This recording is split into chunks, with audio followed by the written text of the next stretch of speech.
नमस्कार दोस्तों, स्वागत है आप सभी का ऑनलाइन फर्स्ट यूट्यूब चैनल पे। इस वीडियो में हम बात करेंगे नई प्राथमिक शिक्षक भर्ती को लेकर। नई प्राथमिक शिक्षक भर्ती के बारे में एक बड़ी अपडेट को लेकर जो कि संबंधित है उत्तर प्रदेश में। अब पीपीई मॉडल से आपकी जो भर्तियां हैं वो देखने के लिए मिलेंगी।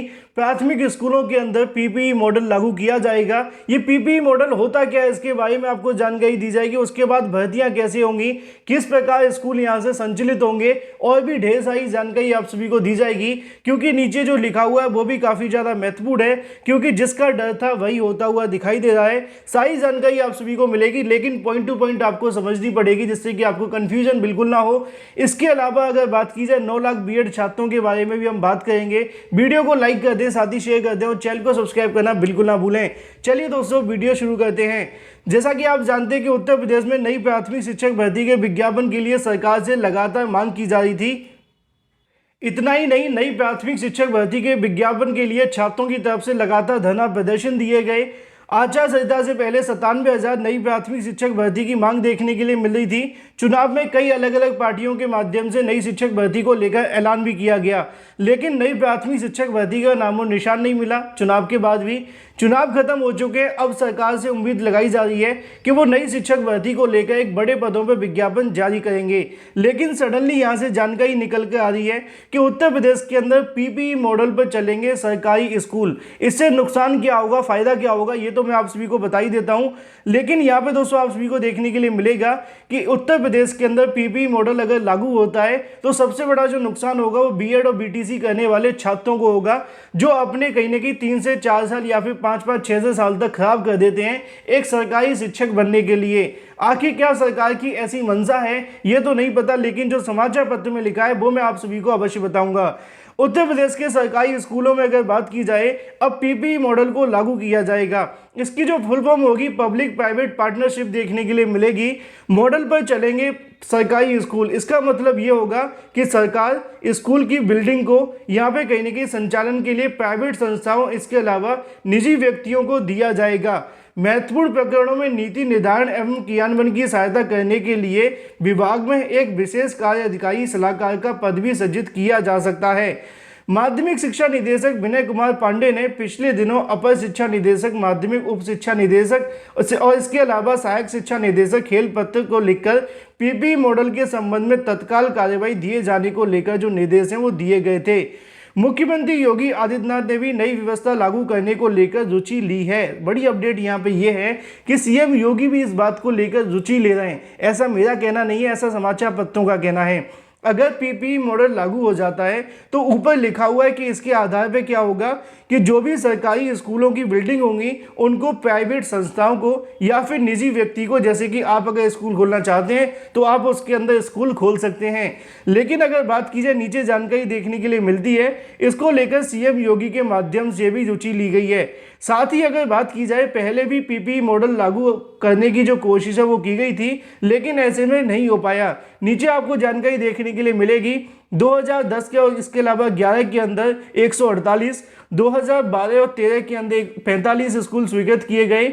इनमें से 191 स्कूल बनकर तैयार भी हो गए, लेकिन बाद में केंद्र सरकार ने योजना को डीलिंक कर दिया गया। इसी को लेकर यहाँ पे भी देखने के लिए मिलेगा कि स्कूल की बिल्डिंग को सरकार बनाएगी, लेकिन चलाएंगे कौन? निजी संस्थाएं। नीचे लिखा हुआ है कि इसके लिए विभाग ने विशेष कार्याधिकारी की नियुक्ति भी देखने के लिए मिलेगी।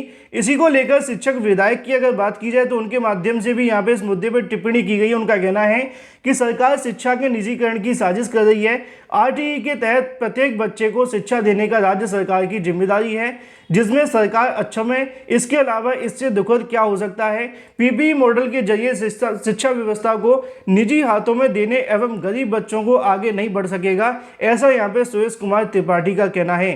फिलहाल सरकार का फैसला क्या होगा, सरकार कैसे करेगी, ये बाद की बात है। लेकिन अगर इस प्रकार के कार्य देखने के लिए मिलते हैं तो सरकार कहीं ना कहीं बिल्डिंगें बनाकर निजी संस्थाओं को दे देगी और उसके बाद पूरे तरीके से प्राइवेट के हाथों में कार्य चला जाएगा। लेकिन अगर बात की जाए कि इन स्कूलों के अंदर फिर भर्तियां कैसे देखने के लिए मिलेंगी।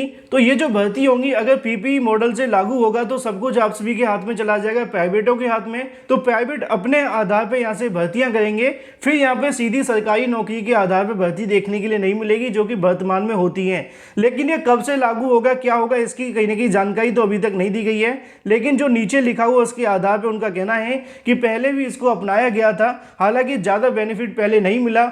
अब आगामी समय के अंदर अगर इसको अपनाया जाता है तो कितना बेनिफिट मिलेगा और ये सफल होगा कि नहीं होगा, ये भविष्य के गर्त में छुपा हुआ है। लेकिन इन शॉर्ट अगर बात की जाए उत्तर प्रदेश की नई शिक्षक भर्तियों को लेकर क्या होगा, तो इसके बारे में दूसरा सवाल आप सभी के सामने ये खड़ा हो जाता है कि वर्तमान के अंदर जो प्राथमिक स्कूल हैं या फिर जो बेसिक के स्कूल हैं या माध्यमिक के स्कूल हैं, क्या उन सभी को यहाँ पे प्राथमिक स्कूलों को जोड़कर यहाँ पब्लिक सेक्टर को दे दिया जाएगा कि आप इनको चलाएं, या फिर अलग से बिल्डिंग बनाई जाएगी।